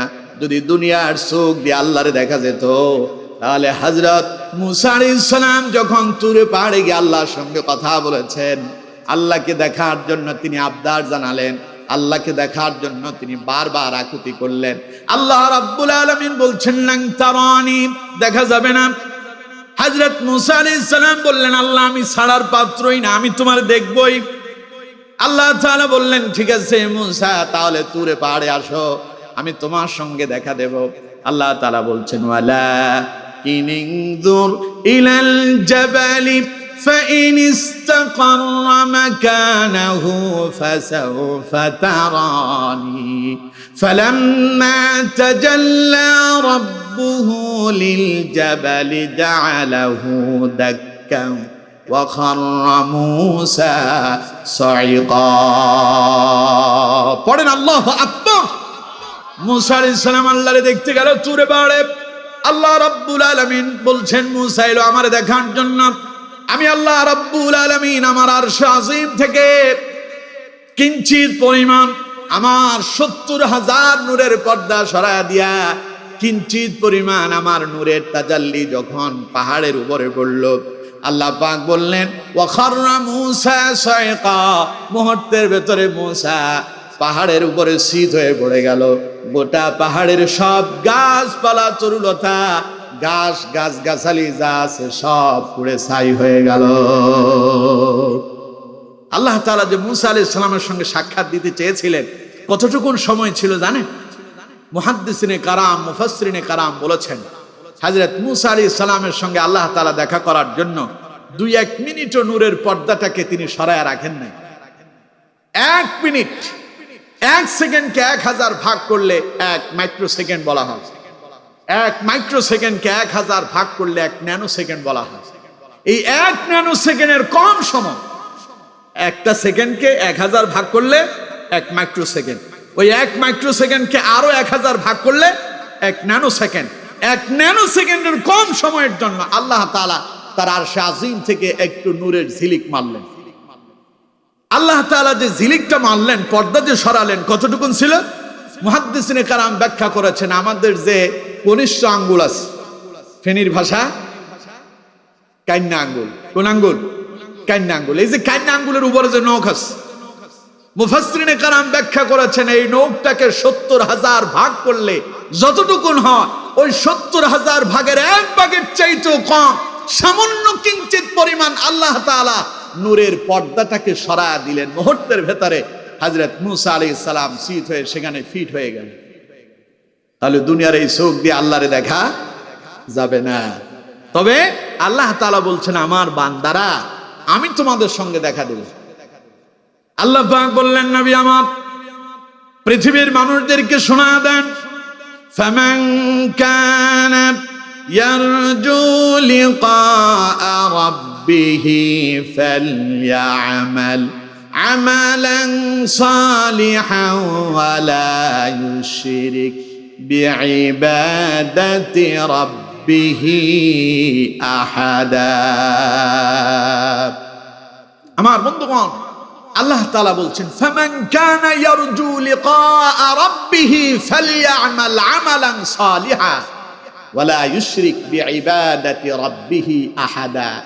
নবীজি, আপনি পৃথিবীর মানুষদেরকে শোনা দেন, তারা যদি তাদের রবের সঙ্গে সাক্ষাৎ করতে চায়, তারা যদি আল্লাহর দেখা পেতে চায়, আল্লাহর সঙ্গে যদি দিদার করতে চায়, তাহলে তাদেরকে শোনা দেন, ফালইআমাল আমালান সালিহান, তারা যেন বেশি বেশি আমলে সালেহ করে, নেক কাজ করে, ওয়ালা ইউশরিক বিইবাদাতি রাব্বিহি আহাদা, আর তারা যেন তাদের ইবাদতে আল্লাহর সঙ্গে কাউকে যেন অংশীদার স্থাপন না করে, শিরিক না করে।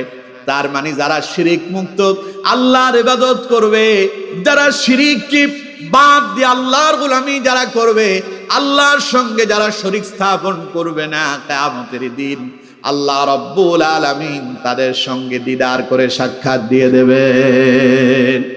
আল্লাহ পাক বলবেন, আমার বান্দারে, তুমি তো আমারে দেখো নাই, না দেখে আমার প্রতি বিশ্বাস করেছ, আমারে দেখো নাই, না দেখে আমার প্রতি ঈমান আনয়ন করেছ, আমারে দেখো না, এরপরে আমাকে ডেকে ডেকে জীবনের যা প্রয়োজনীয়তা ছিল সব আমার কাছে চেয়েছো। আমার বান্দা, আজ আমি আল্লাহ তোমার সঙ্গে দিদার দিলাম। দেখো, যে আল্লাহকে তুমি ডেকেছো, যে আল্লাহর ইবাদত করেছো, যে আল্লাহর গোলামি করেছো, সে আল্লাহ তোমার সামনে উপস্থিত হয়েছে। পড়েন আল্লাহু আকবার। সে আল্লাহর দেখা পাওয়ার জন্য শিরিক যুক্ত ইবাদত হবে না, শিরিক মুক্ত। পারবেন ইনশাআল্লাহ? সবাই বলেন পারবেন ইনশাআল্লাহ। আমার বন্ধুগণ, এবার রাসূলুল্লাহর আরেকটা হাদিস শোনেন।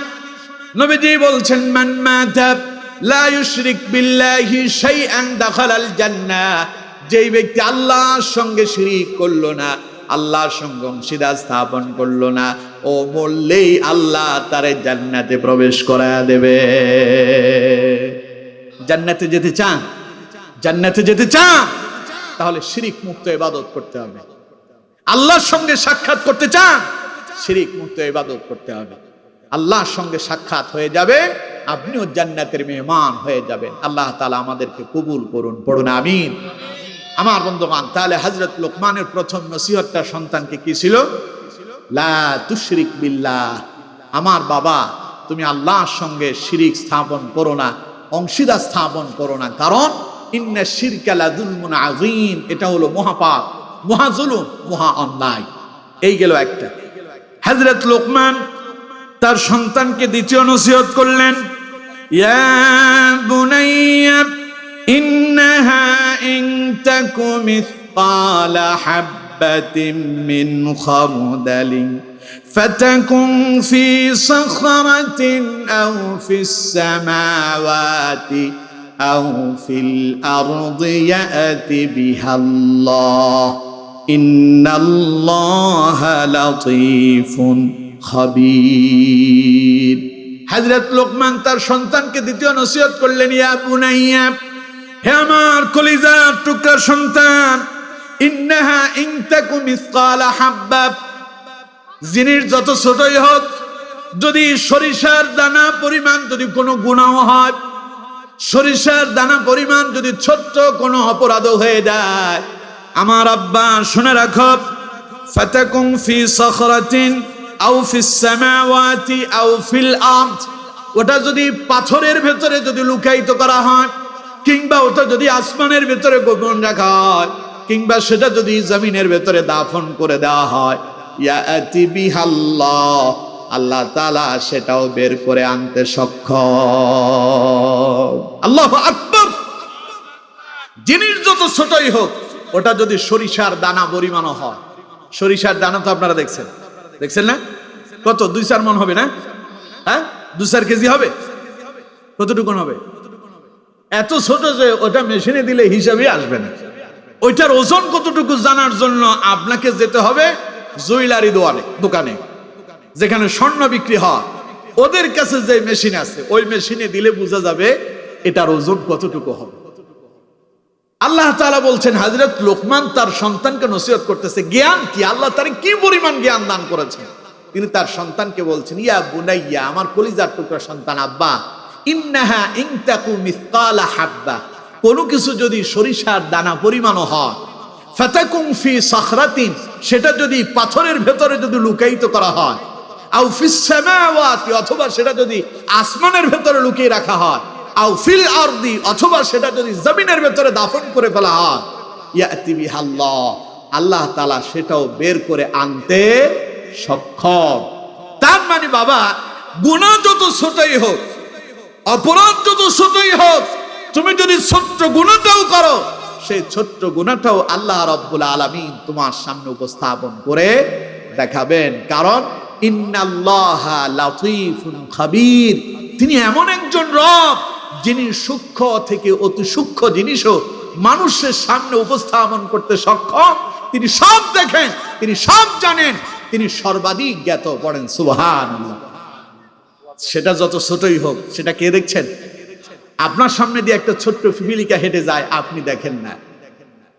আপনি যদি দেখতেন তাহলে জেনে শুনে পিপিলিকার গায়ের উপরে পা দিতেন না, ঠিক কিনা? কিন্তু আমার বন্ধুগণ, আমরা দেখি না বলে আমাদের পায়ের নিচে কত পিপিলিকা পড়ে মরে যায়। কিন্তু আল্লাহ রাব্বুল আলামিন বলছেন, আমি তোমাদের এমন রব, আমি তোমাদের এমন স্রষ্টা, আমি তোমাদের এমন মাবুদ, তোমাদের এমন কোন ছোট্ট জিনিস নাই যা আমার চোখের আড়াল হয়ে যায়। আমি সব দেখি, আমি সব বিষয়ের খবর রাখি। ইন্নাল্লাহা লাতীফুন খাবীর, সূক্ষ্ম থেকে অতি সূক্ষ্ম জিনিসও আমার চোখের আড়াল হয়। সুবহানাল্লাহ। সুতরাং আমার বন্ধুগণ, হযরত লোকমান তার সন্তানকে দ্বিতীয় নসিহত করলেন, বাবারে, গুনাহ যত ছোটই হোক না কেন, সেটাকে গুনাহই মনে করতে হবে। ছোট গুনাহ মনে করে ওই গুনার ভেতরে তুমি শামিল হয়ে যেও না। জেনে রাখো, কিয়ামতের দিন ছোট গুনার জন্য মানুষ আফসোস করবে। আফসোস করতে করতে মানুষের অবস্থা অত্যন্ত খারাপ হয়ে যাবে। কিয়ামতের দিন যখন আপনার আমলনামা আপনার সামনে উপস্থাপন করা হবে, আল্লাহ রাব্বুল আলামিন বলছেন, নবী, সেই দিন মানুষের আমলনামা যখন তার হাতে দেওয়া হবে, মানুষ তার আমলনামা দেখে কারো কারো চেহারা মলিন হয়ে যাবে, কপালের ভেতরে চিন্তার ভাঁজ পড়ে যাবে, তারা টেনশনে পড়ে যাবে। আল্লাহ পাক বলছেন, ওয়াউদিআল কিতাবু ফাতারাল মুজরিমিনা মুশফিকিনা মিম্মা ফীহি ويقولون يا ويلتنا ما لهذا الكتاب لا يغادر صغيرة ولا كبيرة إلا أحصاها। কথাকার চিল্লায় বলেন, কথাকার। আল্লাহ পাক বলছেন, নবী, ওয়াউদিআল কিতাব, কিয়ামতের দিন মানুষের আমলনামা যখন কিতাব আকারে তারে দেওয়া হবে, ফাতারাল মুজরিমিনা মুশফিকিনা মিম্মা ফী, সেই দিন আপনি দেখতে পাবেন কতগুলো মানুষের চেহারার ভেতরে ভয়ের ছাপ ভেসে উঠেছে, কতগুলো মানুষ চিন্তাগ্রস্ত হয়েছে, টেনশনে পড়ে গেছে, কপালের ভেতরে চিন্তার ভাঁজ পড়ে গেছে। আল্লাহ রাব্বুল আলামিন বলেন, ঘটনা হলো এই, তারা যখন তাদের আমলনামা হাতে পাবে, তারা আমলনামা দেখে আফসোস করে বলবে, ইয়া ওয়াইলাতানা মা লিহাযাল কিতাব, এ আবার কেমন কিতাব, লা ইউগাদিরু সাগীরাতান ওয়ালা কাবীরাতান ইল্লা আহসাহা। এই কিতাবের ভেতরে তো দেখছি আমার জীবনের ছোট বড় এমন কোনো কথা নাই, কোনো কথাই বাদ দেওয়া হয় নাই, সব কথাগুলো তুলে ধরা হয়েছে, সব কর্মকাণ্ডগুলো এই কিতাবের ভেতরে এসে গেল। মানুষ এই দেখে চিন্তিত হয়ে যাবে। আমার বন্ধুগণ, আল্লাহ রাব্বুল আলামিন আরো স্পষ্ট ভাষায় বান্দাকে জানিয়ে দিচ্ছেন, ফামাইয়ামাল, পারেন না?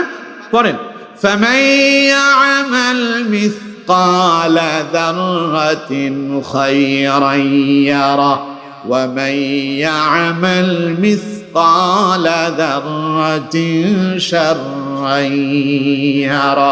আল্লাহ পাক বলছেন, দুনিয়ার মানুষেরা শোনো, কিয়ামতের ময়দানে আমি তোমার জীবনের ক্ষুদ্র থেকে অতি ক্ষুদ্র, ছোট থেকে অতি ছোট জাররা মানে এমন জিনিস যা সাধারণত চোখে দেখা যায় না, আল্লাহ রাব্বুল আলামিন বলছেন যেগুলো দেখার জন্য মাইক্রোস্কোপ যন্ত্রের প্রয়োজন পড়ে যায়, তাফসীরের ব্যাখ্যায় বলা হয়েছে ওটারে জাররা বলে। জাররা মানে কি? যেটা সাধারণত চোখে দেখা যায় না। দেখবেন ঘরের ভেতরে যাদের টিনের ঘর আছে, টিনের চালে যদি কোনো ছিদ্র থাকে, ওই ছিদ্র দিয়ে যদি সূর্যের আলো পড়ে, যতদূর পর্যন্ত আলো পড়তেছে সেখানে তাকায়া দেখবেন মনে হয় যেন হাজার হাজার লক্ষ লক্ষ ধুলাবালি উঠতেছে, ঠিক কেলেন? আবার যেখানে আলো পড়তেছে না আপনি সেখানে তাকায়া দেখবেন কোনো ধুলাবালি দেখবেন না। এরকম অসংখ্য ধুলাবালি কিন্তু এখানে উঠতেছে, এটা আমরা আমাদের চোখে দেখি না, এটারে বলে জাররা। এটারে কি বলে? জাররা। আল্লাহ তাআলা বলছেন, ফামাইয়ামাল মিসকালা যাররাতিন খায়রান ইয়ারা, যদি জাররা পরিমাণ যদি কোনো ভালো কাজ করো, কিয়ামতের দিন আমি তোমারে তা দেখাবো। সুবহানাল্লাহ কইলেন না? এই যে এখন যে সুবহানাল্লাহ বললেন, এটাও আপনারা দেখাবেন কে? যারা বললেন না তারা দেখবেন হায় হায় আমলের পাল্লায় সুবহানাল্লাহটা নাই। আফসোস করবেন, হ্যাঁ রে, আমার সঙ্গে কত মানুষ ছিল তারা তো সুবহানাল্লাহ বলছিল, তাদের আমলের পাল্লায় সুবহানাল্লাহ লেখা আছে, আমলের খাতায় সুবহানাল্লাহ আছে, আপনারটা নাই। এজন্য একবার পড়েন সুবহানাল্লাহ, পড়েন আলহামদুলিল্লাহ। কেউ যদি একবার বলে সুবহানাল্লাহ, মিজানের পাল্লা অর্ধেক ভরে যায়। সুবহানাল্লাহ কোন? কেউ যদি একবার পড়ে আলহামদুলিল্লাহ, রাসূলুল্লাহ বলেছেন আলহামদুলিল্লাহি তামলাউল মিজান, একবার যদি আলহামদুলিল্লাহ পড়ে মিজানের পাল্লা পরিপূর্ণ হয়ে যায়। সুবহানাল্লাহ। আচ্ছা কোন তো, মিজানের পাল্লাটা কি আপনার ঘরে যে পাল্লা আছে ওইটা না? যে মিজানের পাল্লা দিয়ে আপনার আমলনামা মাপা হবে, সেই মিজানের পাল্লা এত বিশাল, সমগ্র পৃথিবীটাকে 3 বার দিলেও মিজানের পাল্লা পড়বেন।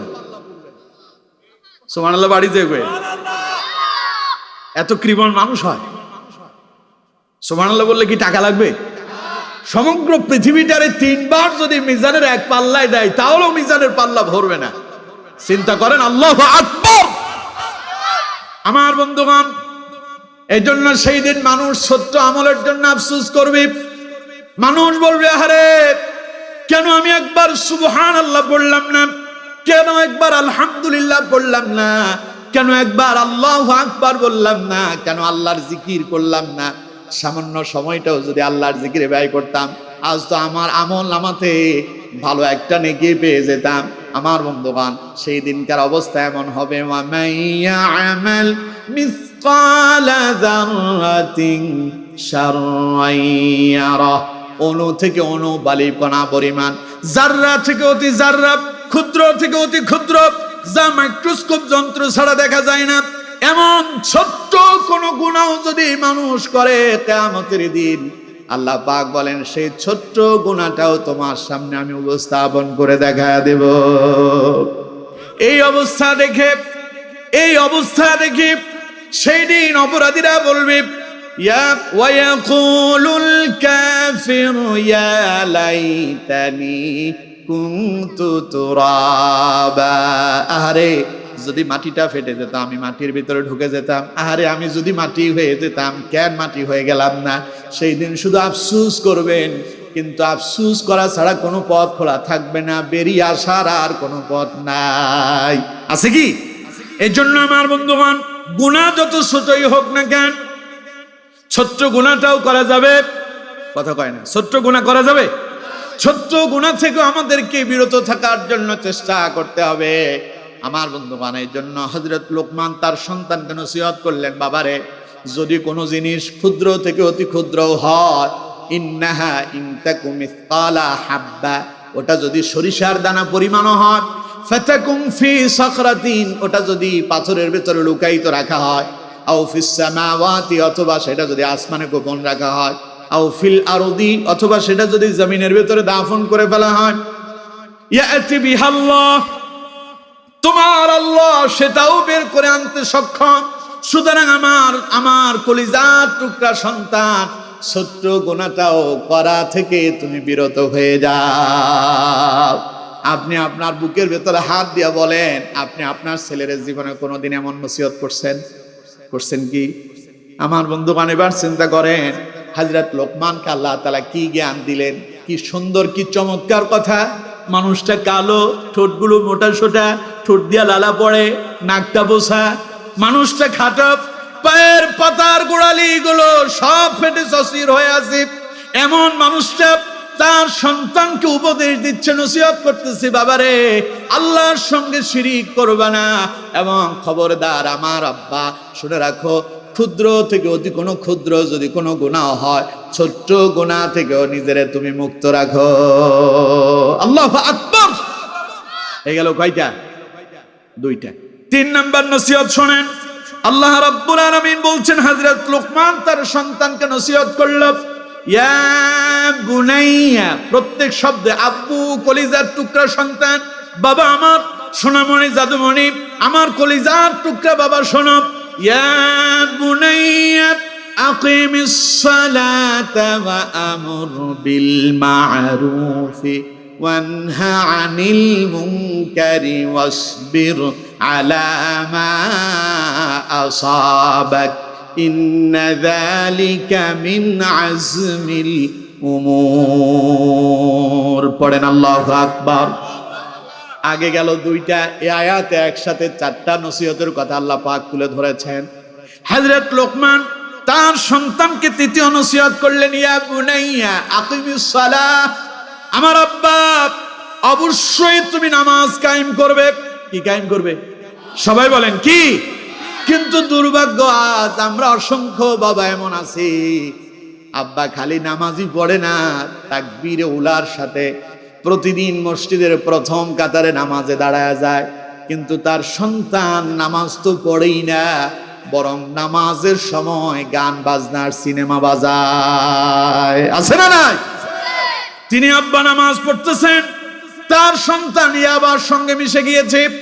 বাপ নামাজ পড়তেছে, ছেলেটা জুয়ার আসরে, তখন বাপ যখন নামাজ পড়ে ছেলে তখন মদের আসরে থাকে, বাপ যখন নামাজ পড়ে ছেলে তখন ইয়াবার আসরে থাকে, বাপ যখন নামাজ পড়ে ছেলে তখন সাদাবাজি করে, বাপ যখন নামাজ পড়ে ছেলে তখন সন্ত্রাস করতেছে, বাপ যখন নামাজ পড়তেছে ছেলে তখন টেন্ডারবাজি করতেছে, বাপ যখন নামাজ পড়তেছে ছেলে তখন সিনেমা দেখছে, বাপ যখন নামাজ আদায় করতেছে সন্তান তখন ইসলাম বিরোধী কর্মকাণ্ড করছে, কিন্তু বাবা তার সন্তানটারে নামাজের কথা বলে না। আছে না নাই? এরকম অসংখ্য বাবা আছে। আমার বন্ধুগণ, প্রিয় ভাই সাহেব, আমরা আমাদের সন্তানদেরকে নামাজের আদেশ করি না, অথচ আল্লাহ রাব্বুল আলামিন তার নবীকে আদেশ করলেন, ওয়া'মুর আহলাকা বিস-সালাতি ওয়াসতাবির আলাইহা লা নাসআলুকা রিজকা নাহনু নারযুকুকা ওয়াল আকিবাতু লিত-তাকওয়া। আল্লাহু আকবার। আল্লাহ বলছেন, আমার নবী, ওয়া'মুর আহলাক, আপনি আপনার আহালদেরকে, পরিবারকে আদেশ করেন, বিস-সালাহ, নামাজের জন্য বলেন, ওয়াসতাবির আলাইহা, এর উপর ইস্তেকামত হয়ে যান, লা নাসআলুকা রিজকা, জেনে রাখেন আমি মানুষের কাছে রিজিক চাই না, নাহনু নারযুকুকা ওয়াল আকিবাতু লিত-তাকওয়া। আমার বন্ধুগণ, কন্ত দেখি রিজিকের মালিক কে? আল্লাহ পাক বলছেন, তুমি তোমার পরিবারকে, তোমার স্ত্রীকে, তোমার মেয়েকে, তোমার সন্তানকে, তোমার বাবাকে, তোমার মাকে, মা তার সন্তানকে, মা তার ছেলেকে, মা তার বাবাকে, মা তার স্বামীকে, প্রত্যেক ব্যক্তি তার অধীনস্থ যারা আছে সকলকে নামাজের জন্য আদেশ করবে, ওয়াসতাবিরু আলাইহা, এর উপরে ইস্তেকামত থাকবে, নামাজ পড়তেই হবে, নামাজ পড়তেই হবে, নামাজ পড়তেই হবে।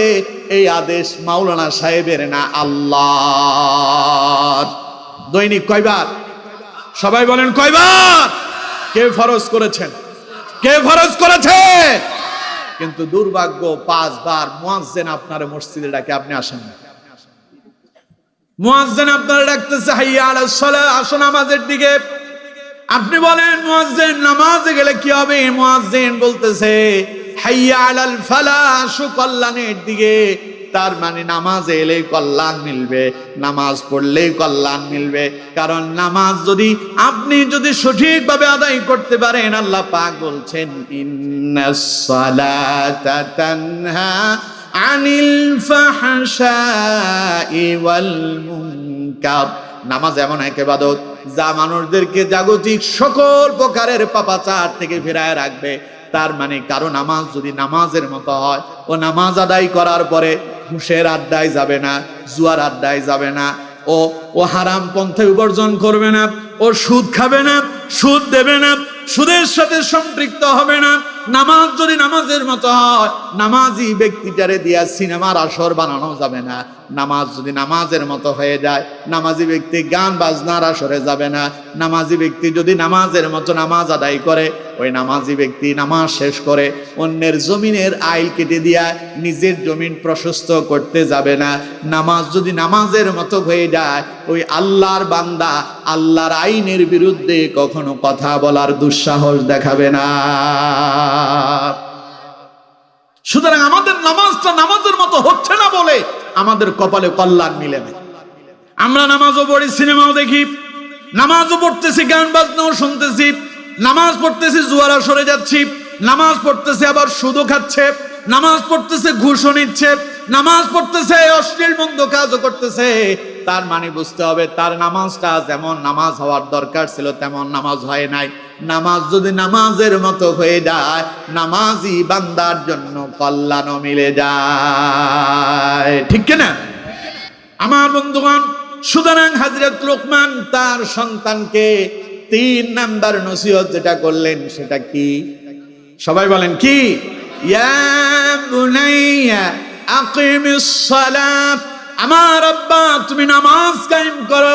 এবার হযরত লোকমান তার সন্তানকে বললেন 4 নাম্বার নসিহত, বাবারে খালি নামাজ পড়লেই হবে না, ওয়ানহা আনিল মুনকার, নামাজ পড়তেছো ভালো কাজ, তবে নামাজ শুধু একাকেই পড়বা তা হবে না, নামাজের পাশাপাশি তোমাকে সৎ কাজের আদেশ দিতে হবে।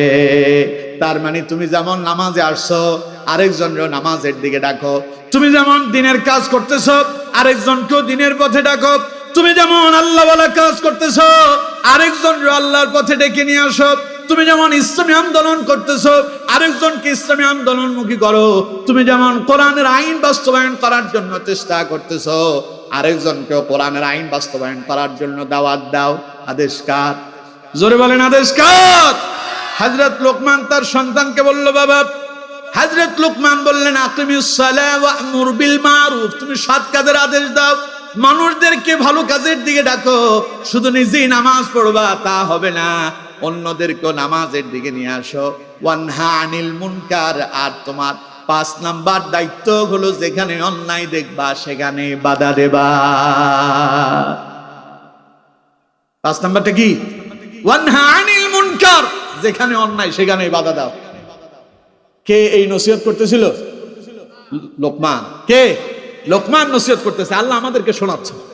হযরত লোকমান নসিহত করলেন, বাবা নামাজ কায়েম করো, সৎ কাজের আদেশ দাও, ওয়ানহা আনিল মুনকার, পাশাপাশি যত অন্যায় অপরাধমূলক কাজ দেখবে তা তুমি বাধা দিয়া বন্ধ করে দাও।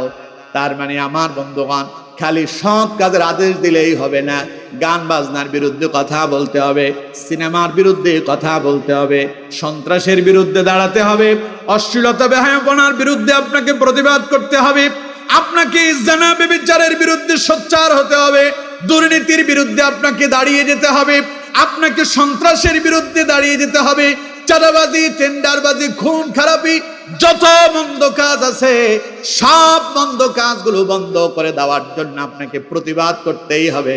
আল্লাহ পাক বলছেন, হযরত লোকমান সন্তানকে বলল, বাবা ওয়াসবির আলা মা আসাবাক। 6 নম্বর বলল, যখন তুমি নামাজ আদায় করবে, তুমি যখন সৎ কাজের আদেশ দিবে, আর মানুষকে যখন অন্যায় অপরাধ থেকে ফিরায় রাখার জন্য চেষ্টা করবে, তখন আমার সন্তান শুনে রাখো, তোমার উপরে বিপদ আসবে, মুসিবত আসবে, জেল হতে পারে, হামলা মামলা হতে পারে, তোমারে সন্ত্রাস বানায় দেওয়া হবে, তোমারে জঙ্গিবাদ বলা হবে, তোমারে মৌলবাদ বলা হবে, বিভিন্ন অপবাদ দিয়া তোমারে জেলখানায় বন্দী করা হতে পারে। আমার আব্বা শোনো, ওয়াসবির আলা মা আসাবাক। এমন সময় তুমি ব্যতিব্যস্ত হয়ে যেও না, ভয় পেও না, হতাশ হয়ে যেও না।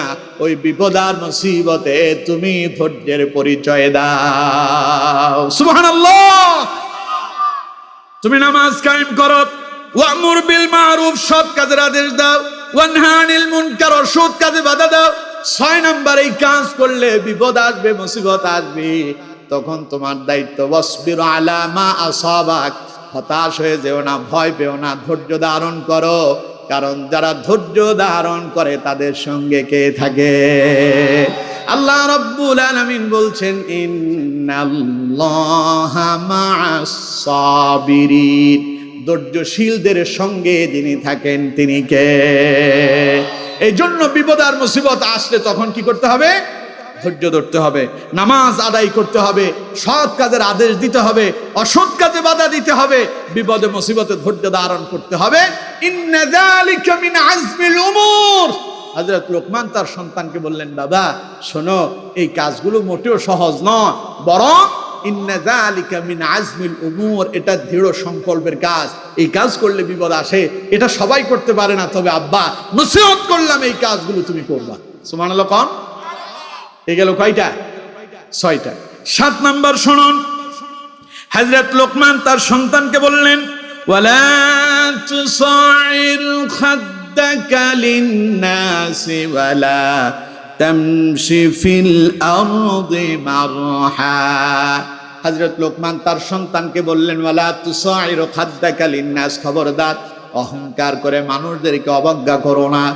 8 নাম্বার বললেন, ওয়ালা তামশি ফিল আরদি মারহা, আর খবরদার জমিনের ভিতরে অহংকার করে চলো না। 2টা কথা। ওয়ালা তুসাইর খাদ্দাকা লিন-নাস, মানুষকে অহংকার করে অবজ্ঞা করো না। আরে ধুরো এইকে, ওরে আমি কিছুই মনে করি না, আরে ধুরো, এরা তো নাই, এরা আছে কত 5%, এরা 6%, এরা কিছুই না, বলে না এমন? আমরা বিশাল, আমরা বড়, অনেক বড়। আল্লাহ বলছেন, খবরদার, ওয়ালা তুসাইর খাদ্দাকা লিন-নাস, মানুষকে অবজ্ঞা করো না। ওয়ালা তামশি ফিল আরদি মারহা। হযরত লোকমান তার সন্তানকে বলতেছে, আব্বা খবরদার জমিনের ভিতরে অহংকার করে চলো না, কারণ ইন্নাল্লাহা লা ইউহিব্বু কুল্লা মুখতালিন ফাখুর, নিশ্চয়ই নিঃসন্দেহে আল্লাহ তাআলা অহংকারকারীকে পছন্দ করেন না। সময় আমার শেষ, এই জন্য আর এগুলোর ব্যাখ্যা করতেছি না। এগুলো কয়টা? 8টা। কয়টা গেল? 8টা, আর আছে 2টা। হযরত লোকমান তার সন্তানকে বললেন, বাবা তোমার জন্য 9 এবং 10 নম্বর নসিহত হলো, চলাফেরায় মধ্যম পন্থা অবলম্বন করবে, আর আওয়াজ করে কথা বলবা না। এই নসিহতগুলো করলেন হযরত লোকমান তার সন্তানকে।